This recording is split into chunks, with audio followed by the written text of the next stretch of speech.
For the cold and hungry GIs of Company B, 401st Glider Infantry Regiment, holding the western approach to Bastogne, would push the men to the limits of their endurance.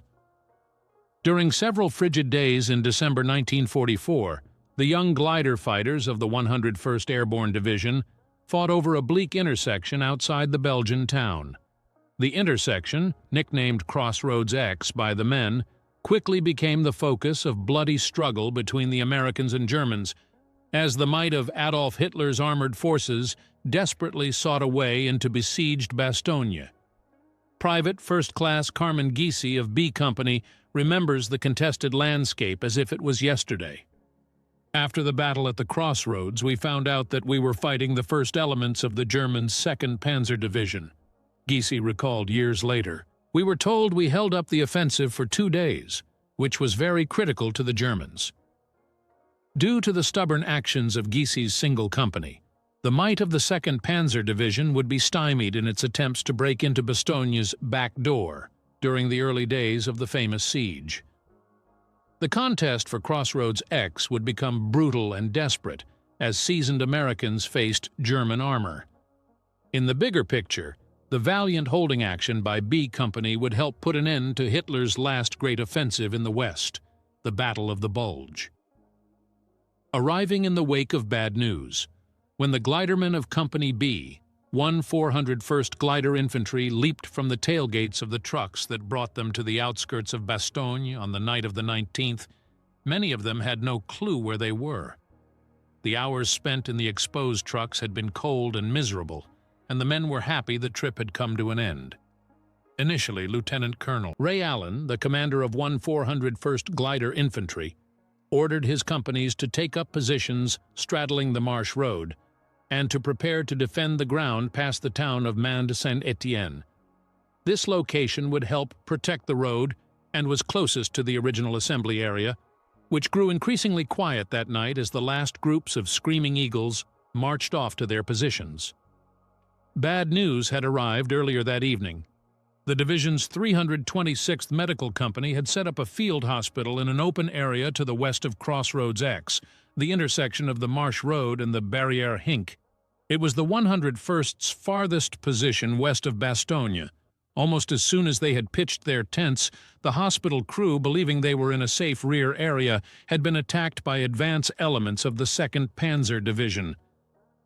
Rumors quickly reached the high command that the hospital had been wiped out. In the Heinz Barracks headquarters back in Bastogne, the acting division commander, Brigadier General Anthony C. McAuliffe, looked visibly shaken when he heard the news, even if the particulars were unknown at the time.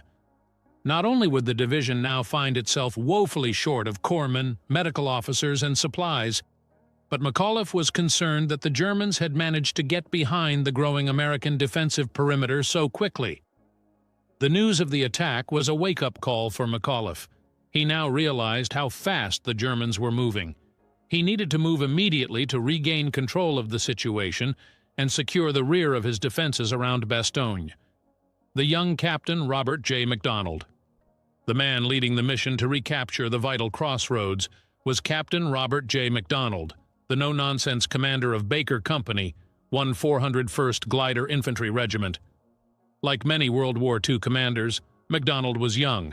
A reporter who knew MacDonald described him.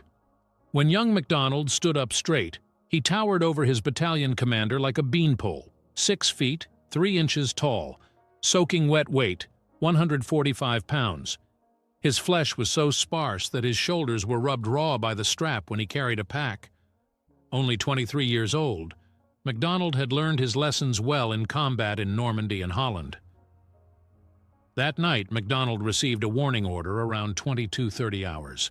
Shortly afterward, the patrol, led by MacDonald himself, crossed the line of departure and headed west.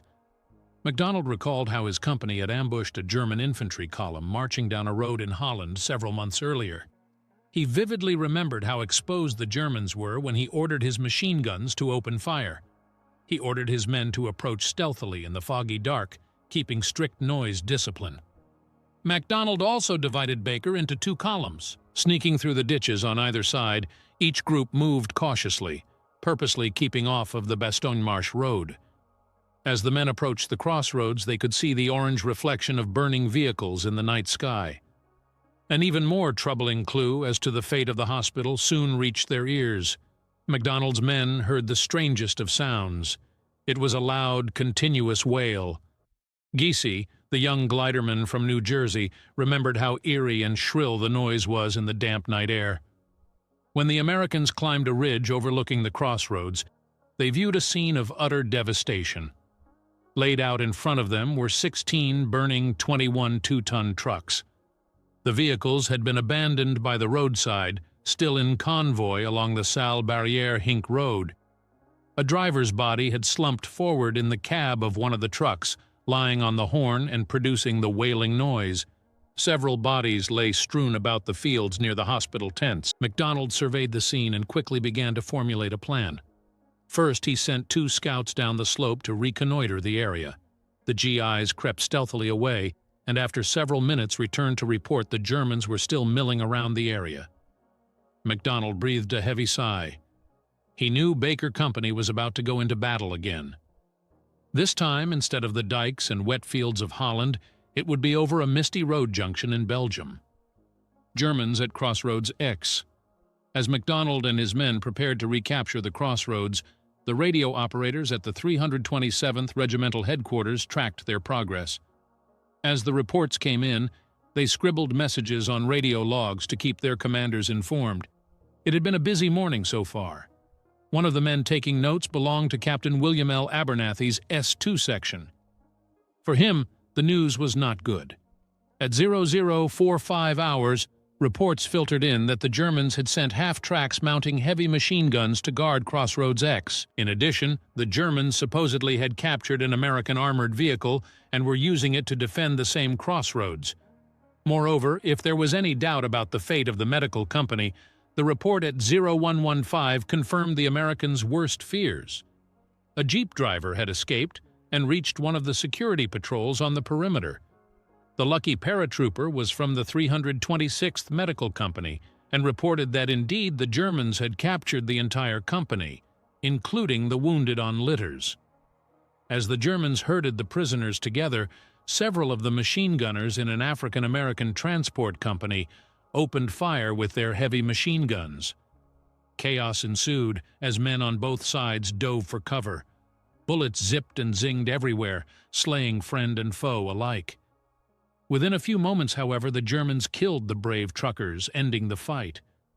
During the ensuing chaos, the plucky jeep driver had escaped, frantically making his way back to America. The information he provided was quickly relayed to McAuliffe's headquarters. According to the driver, close to 100 Germany infantrymen had occupied the crossroads. With them were 2 half-tracks and multiple small arms, which seemed to confirm the earlier report. According to other survivors of the attack, many of the Germans were wearing civilian clothes and American uniforms as a ruse. However, unlike the soldiers, the officers wore the standard German field uniforms. Survivors stated that the German unit had machine-gunned the tents and trucks, even though many were clearly marked with red crosses. In short, the Germans were at Crossroads X in force. It began to look like Baker Company would have a major fight on their hands. Carelessness of the Germans. Meanwhile, Giese could not believe the Germans were being so loud and careless. As one of the pair of scouts that MacDonald had sent to the crossroads to investigate the situation, he and a comrade crouched on their knees just below the short incline to the road, hidden from the Germans by the dark. Cautiously, the 2 men had snuck up to the road, clutching their M1 Garand rifles, fingers hovering over the triggers. It was a miserable night, dark, snow flurries, Giese recalled. Sergeant Mike Campana, Giese's platoon sergeant, instructed me and Charlie Sawyer to head out first, since we were scouts. Campana told Giese and Sawyer to fire 2 shots, which would be the signal to commence the attack. The rest of the company would then come down firing in an extended line, parallel to the road. As Giese waited, he still could not believe the Germans were so close and so blatantly violating the military doctrine of noise discipline. We could actually see them, the German soldiers, pretty well. Geez, even in the dark I was 5 feet away, and Charlie and I were crouching on our knees behind that little rise there. We could hear them talking in German and their hobnails on their boots as they walked back and forth on the road. The Germans had let their guard down. They had not pushed out local security elements to ensure their area was safe.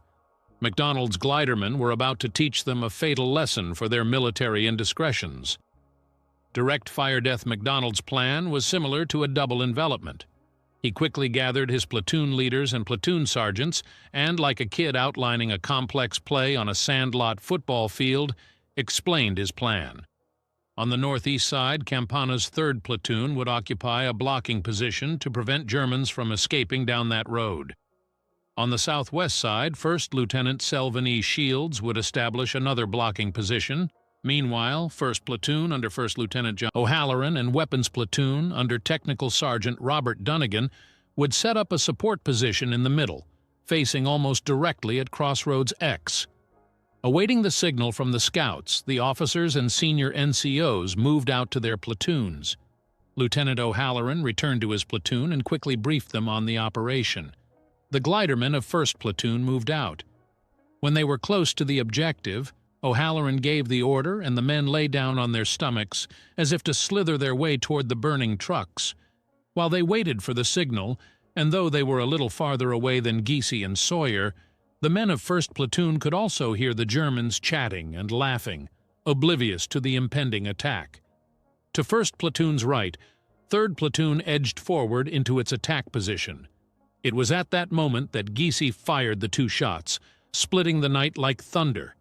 Suddenly, over 100 slivers of light shattered the darkness. The steady rat-tat-tat of M1919 machine guns and the heavy chugging sound of Browning automatic rifles echoed across the rolling fields.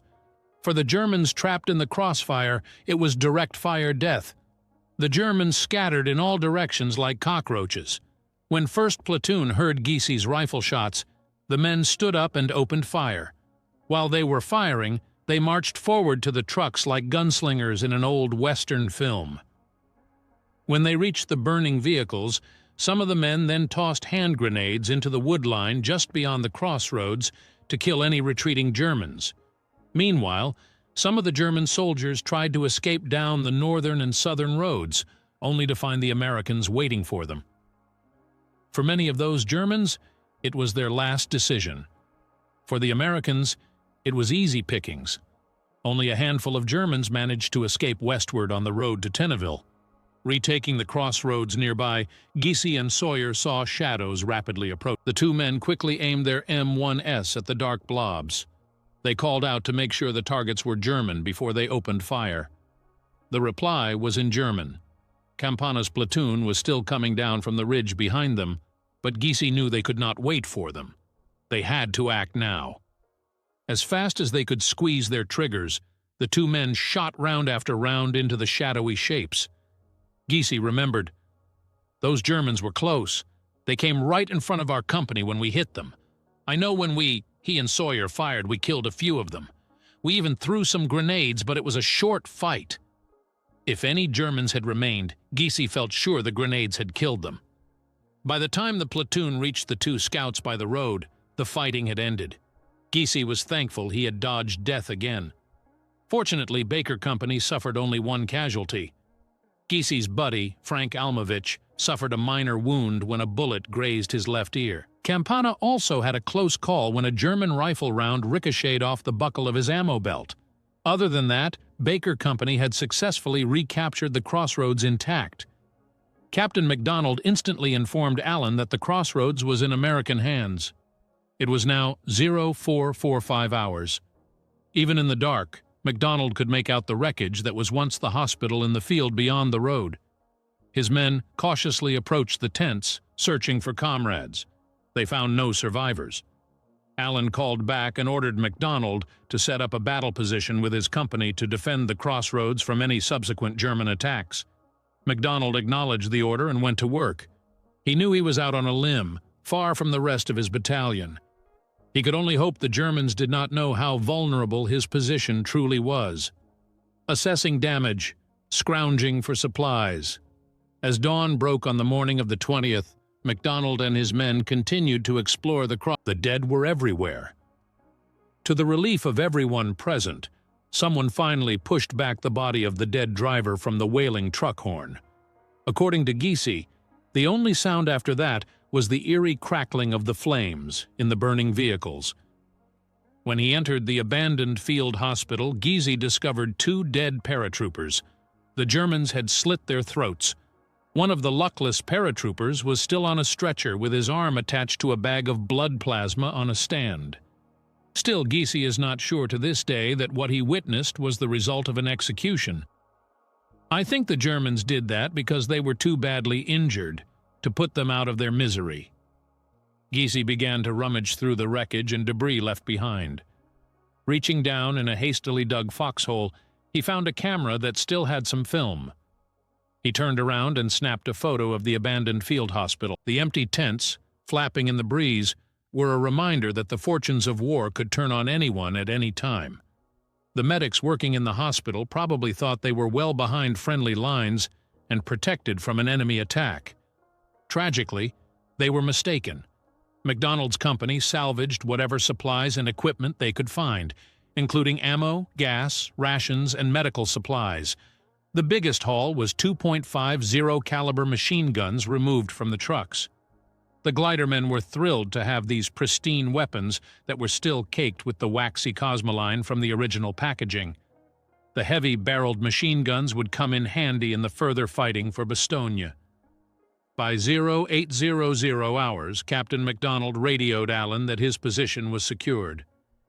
Looking over his shoulder toward Bastogne, MacDonald could barely see where the next American unit was, even with the gradual rising of the fog and daylight. In fact, it was over 4,000 yards away near the town of Flamierge. Baker Company was an island. Despite this isolation, orders were orders. Allen had told him to defend the Crossroads, and that was that. To make matters worse, MacDonald had no artillery support. A forward observer from the 333rd Artillery Group would show up later that day, but even he had no way to call back to division artillery. All MacDonald could do was hope the Germans did not press the issue and try to recapture the Crossroads. If they did, Baker Company could end up like the field hospital. Panthers on the prowl. Later that morning, the ever-present fog rolled back in and blotted out the sun. MacDonald knew what that meant. The Allied fighter bombers were not flying, and when the P-47S could not fly, the Wehrmacht would take advantage, moving its tanks out in the open. Sure enough, within a few minutes, MacDonald and the rest of Baker Company could hear the clanking of metal tracks from the direction of the little town of Salle to the north. MacDonald's GIs jumped into their foxholes and waited. Soon they could see the steel monsters, 2 German Panther Mark V tanks from the 2nd Panzer Division. They were only 50 yards up the road from Crossroads X when they rolled to a stop. With a great grinding of gears, the 2 metal leviathans turned and moved off the road. MacDonald probably swore to himself. Earlier, he had 2 tank destroyers from 3rd Platoon, Baker Company of the 705th under his command, but they had left not long after they had arrived, believing the Glidermen had things under control. The tank destroyer commanders did not think any German armor was about. They were wrong. There was a moment of nervous waiting on both sides, perhaps as the tankers were sizing up the situation from inside their steel hull. Suddenly, the Panther crews opened up with machine gun fire, spraying the Crossroads with bursts of 7.92 mm bullets. Luckily, because they were firing blind, the bursts went over the heads of the Glidermen hunkered down in their foxholes. MacDonald's men were smart enough to realize this was more than they could handle without proper anti-tank support. No one shot back at the Panthers. With no reaction, the tank crews probably thought the Americans had left. The 2 tanks gunned their engines and headed back toward Salle. MacDonald and his men breathed a sigh of relief. Possibly this had been some sort of armored reconnaissance, but they knew the Germans would return to push the issue. It was only a question of when. Bastogne's early morning fog. On the 21st, Captain MacDonald awoke to another miserable, cloudy morning. This morning the fog seemed to be at its worst, virtually surrounding his men. It seemed he would never see the sun again. Each day at Bastogne was like living in a London fog bank. MacDonald knew that once again the fog meant there would be no air support. He shook his head. Logically, the Germans also realized it was another chance to try something against his position, probably with armor. He looked outside his command post, watching some of his glidermen chomping on K rations while huddling in their foxholes, trying to stay warm and dry. Others were up and moving around, conducting their morning rituals. In their positions astride the marsh road and on the heights above Crossroads X, it had been quiet for most of the morning. The only action so far had occurred when his forward observers detected some enemy tanks firing at them from northwest of the Crossroads. In response, an observer requested a fire mission from the 463rd, which responded with a brief but apparently effective barrage. Other than that, the morning had passed uneventfully, a textbook linear ambush. Suddenly, explosions and gunfire tore through the stillness of the cold morning, as if a thunderstorm had burst among them. In his position to the right of the line, Sergeant Campana of 3rd Platoon heard the Germans' vehicles before he saw them emerge from the mist. Without waiting for orders, he told his squad leaders to hold their fire. He wanted to know what was rolling down the road before firing on it. Even in the thick fog, Campana could tell that the vehicle sounds seemed to be coming from the town of Sal to the north once again, most probably Germans. The glidermen checked their weapons, making sure they were loaded and ready. As they waited in their foxholes and the vehicle noises increased, the anticipation began to build. MacDonald's men could hear the humming of German engines. Finally, after waiting for a couple of interminable minutes, the vehicles emerged from the murky clouds like Viking ship prows in the... Lined up in a row were several German Kubelwagens and a truck. The truck was towing some type of artillery piece. Luckily, 3rd Platoon had more than just machine guns and rifles. Campana had brought up one of the 57mm guns from the regiment's anti-tank weapons company, and the crew quickly sighted the gun at the lead Kubelwagen. Campana gave the signal. Fire erupted along the entire line as the platoon targeted the lead car. The Kubelwagen exploded as round after round tore through its thin steel plating. As a result, the entire German column sputtered to a halt, but before they could back up, Campana's men turned their attention on the trail vehicle. Within seconds, it too was a burning wreck. Now, the entire column was trapped between the two destroyed vehicles. One Kubelwagen managed to weave its way through the maelstrom and escaped, frantically driving away at full speed. The others were not as fortunate. As the German soldiers jumped down from their vehicles, Campana's riflemen blasted away at them. It was a textbook linear ambush. Deadly and sudden, within few short minutes, it was over. Carmen Gysi recalled what happened after the ambush. "Well, we went down to see what we'd hit. I think all of the Germans were killed. We killed about 50, I think. Several got away. I don't recall any prisoners, no. I'm pretty sure they were all either killed or ran off. I remember searching this one officer. I'm sure he was SS, a tall guy. We found American cigarettes and candy that had been taken off our guys from the field hospital. That made us mad, you know." The 2nd Panzer Division. Hearing the action, Captain MacDonald rushed to the scene in time to witness the death throes of the German column as the last few vehicles were stopped by 57mm rounds. MacDonald nodded with grim satisfaction. His men had performed like the seasoned veterans that they acted independently, like good troopers, who did not rely on a call to their higher headquarters for orders and decisions. MacDonald was pleased that independent-minded NCOs like Mike Campana were the backbone of his company, and this morning they had shown their commander why Baker Company was one of the best in the regiment. After the firing died down, MacDonald called Colonel Allen to inform him of the good news. By 0900, regiment knew that Baker Company had destroyed an entire enemy column. It did not take long for Abernathy to determine the column belonged to the 2nd Panzer Division. Several days before, the 2nd Panzer Division, part of the X-67 Panzer Corps, had burst through the Allied lines along the Our River as part of Hitler's final offensive in the West. The division, commanded by Colonel Meinrad von Lauchert, was to execute the decisive operation for the 5th Panzer Army. Its mission was to secure the crossings along the Meuse River near the city of Dinant. For the first few days, the 2nd Panzer Division had tasted the fruits of victory.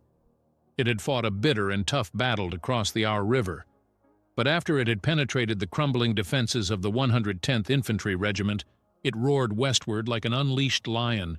Its next victim was elements of the 9th Armored Division near Hammerville on the 19th.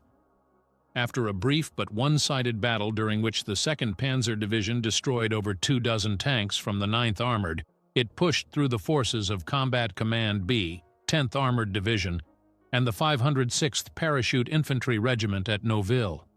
To the Americans, it seemed no one could stop them.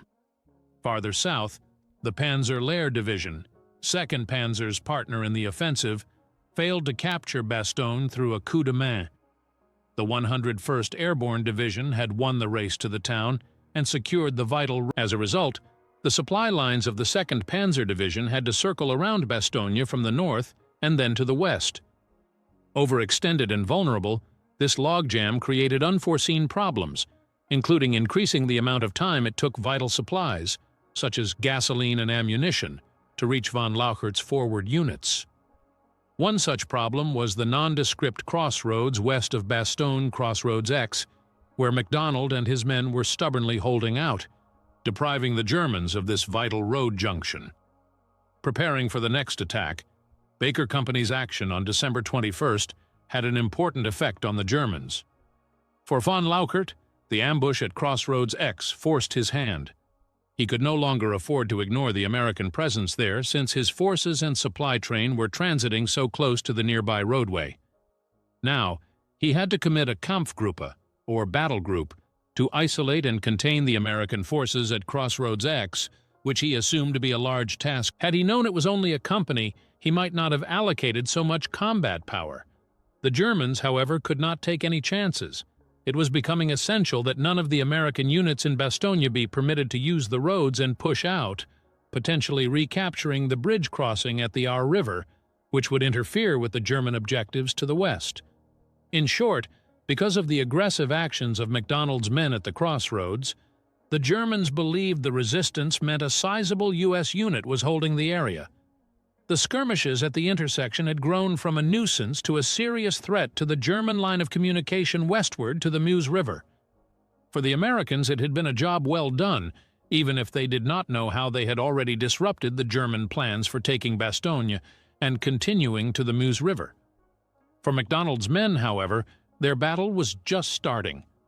That afternoon, MacDonald's 3rd Platoon continued to occupy its positions north of the highway, looking west toward Marsh. In front of them were the smoldering remains of the German column they had destroyed over an hour earlier.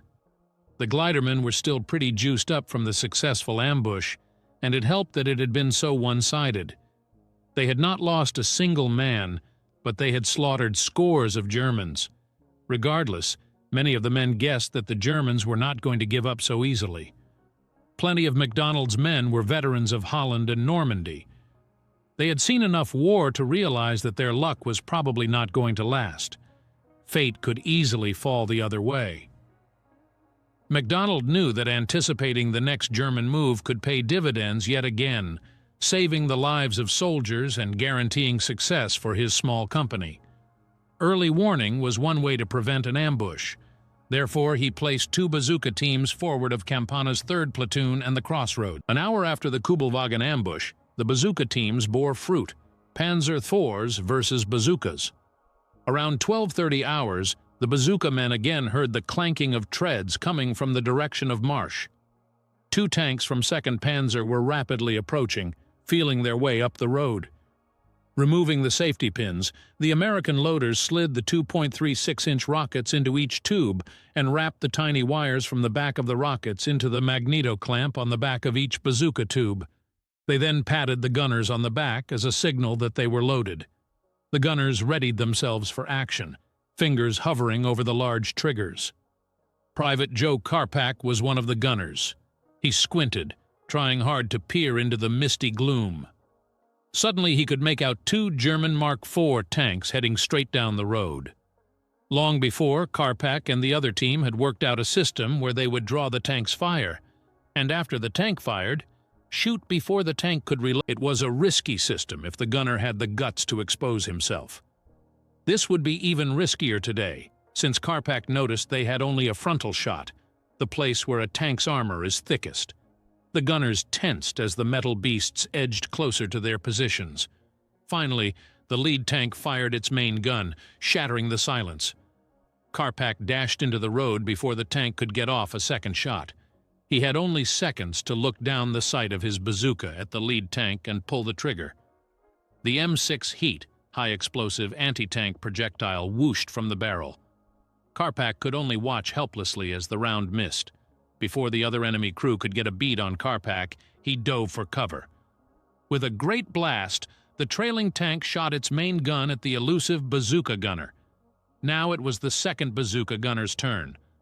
Like Karpak, he jumped out to engage the tank, and like Karpak, again, the trailing tank blasted its gun at Karpak's comrades, but it missed too.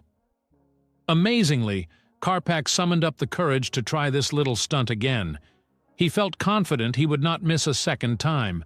After the second tank had fired, he dashed back into the street. His heart was beating faster than a snare drummer on parade. Karpak took a deep breath to steady it. He peered down the tube sight again. The tank seemed to grow in his sights like some great charging beast. Finally, he pulled the trigger. In less than a second, the rocket sailed over the road and slammed into the German tank, which began to shudder and stall. Thick, oily smoke rose up from within it like a sputtering stove. The effect was contagious. The crew of the other tank retreated. Shifting to reverse, the German driver began to back away from the surviving vehicle. The tank left the smoking wreck to its fate, clanking off to where it had emerged out of the fog. Once again, MacDonald's Glidermen had successfully defended the Crossroads. The men took a break, smoked cigarettes, congratulated each other, and breathed a sigh of relief. They knew it would probably be only a brief pause before the next German attack. Baker Company in peril. While Karpak and company were chasing off tanks near Crossroads X, their battalion commander, Lieutenant Colonel Ray Allen, sensed it was time to rethink his plan. Baker Company's little combat outpost had certainly disrupted Wehrmacht movements around the Crossroads, as well as holding off multiple enemy probes over the last 24 hours, but it was isolated and dangerously exposed. The Crossroads was getting harder and harder to defend. Allen knew that if the Germans decided to press their numbers, they would easily overwhelm MacDonald's tiny force. As the morning drew to a close and he received the reports, Allen was becoming more convinced it was time to bring back MacDonald and his boys. At 11:30 hours, another straggler from the 28th Infantry Division arrived at the command post. He was tired, haggard, and sullen. Still, he provided some valuable but troubling information to Allen. The Germans were in Sibret. In fact, the straggler said he had seen 2 tanks and 30 Germans there. If that was the case, it meant the Germans had finally cut the road to Neufchâteau, and Bastogne truly was surrounded. The news became worse in the afternoon.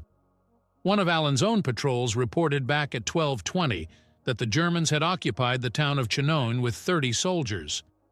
According to Allen's map, Chinon was a mere 11½ miles northwest of Cibret, and Cibret was only 3 miles from his own CP near the town of Flamierge. He gritted his teeth. If he did not pull Baker Company back soon, the Germans would likely come up from the south and cut off MacDonald's men. If that happened, Allen would be unable to do anything to support or rescue the lone. After all, his other 2 companies, Abel and Charlie, were having troubles of their own. Both were busy defending other parts of the sector. As a matter of fact, the entire battalion was out on a limb with only a thin stream of supply and communication to Allen's headquarters. Allen knew that division headquarters wanted them out there, and no other orders had come down from Harper or anyone higher to relinquish the Crossroads and pull B Company back. The whole situation was making Allen anxious. He knew that with each passing hour, as the Germans continued to move through the fog banks groping to find gaps or the flanks of the Heys lines, the situation for MacDonald and his men grew more and more precarious. Withdrawing from Crossroads X by mid-afternoon, Baker Company's situation was beginning to deteriorate. MacDonald's stubborn glidermen had not suffered any significant losses, but the Germans were pushing hard on 3 sides, and it was merely a matter of time before they broke through the lines somewhere around the 401st salient. Since Baker was the most extended company, Allen felt it was the one unit most in peril at the time. This was confirmed at 13:50 when Allen heard the radio crackle. as MacDonald reported that they were under attack again. It was the third push the Germans had attempted that day. Allen made sure his command post forwarded every report to regiment as quickly as possible. He knew that Harper's regimental headquarters would pass this information along to division headquarters. McAuliffe had left Allen the discretion to withdraw when he felt his battalion was in danger of being cut off. Pulling B Company back a bit would help him consolidate his already thin line of defense around Mende and Flamierge. Welcome news finally arrived that McAuliffe had discussed the situation with his staff, and after careful consideration, McAuliffe had agreed to withdraw Baker Company from Crossroads X. The signal was coded and sent to Allen. Almost immediately, and with a certain measure of relief, Allen had his radio operator instruct MacDonald to pull back in the manner prescribed. Allen then looked at his watch. It was now 1400 hours. He hoped that it was not too late. Several hours later, Captain MacDonald stomped the mud off his boots as he entered the battalion headquarters to report that his company had safely returned from Crossroads X. Thankfully, the company's withdrawal went smoothly.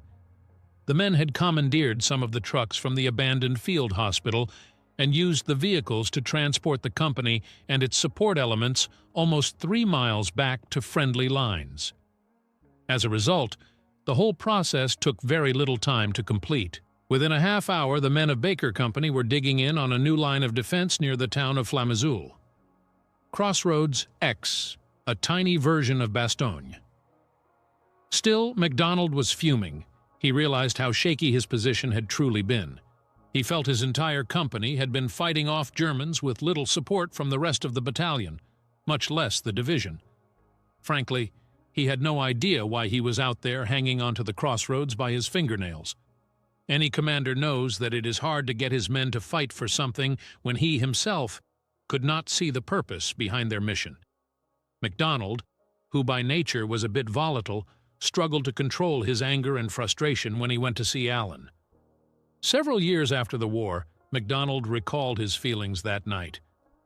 From a company commander's position up to this point, I frankly could see no sane reason for our having been out on the mission that we had just completed for such an extended period. This is a dangerous state of mind for any commander to be in.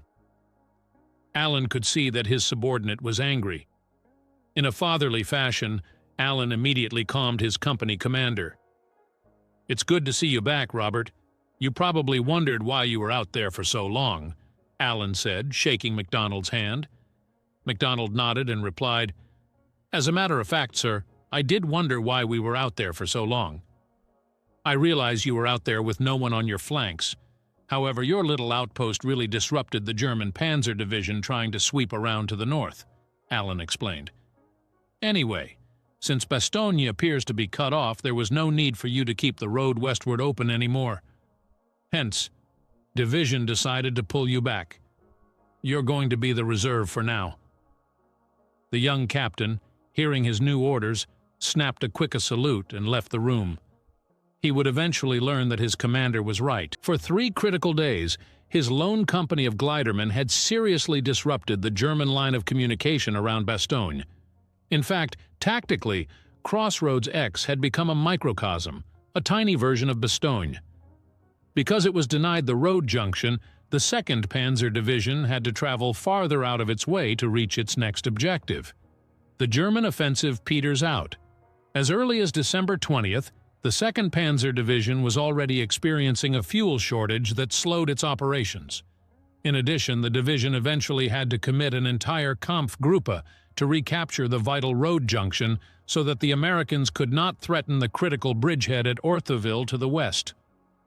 Together with the roadblock obstacles around Champlain, which were the handiwork of U.S. Army combat engineers, the Germans were forced to slow their advance.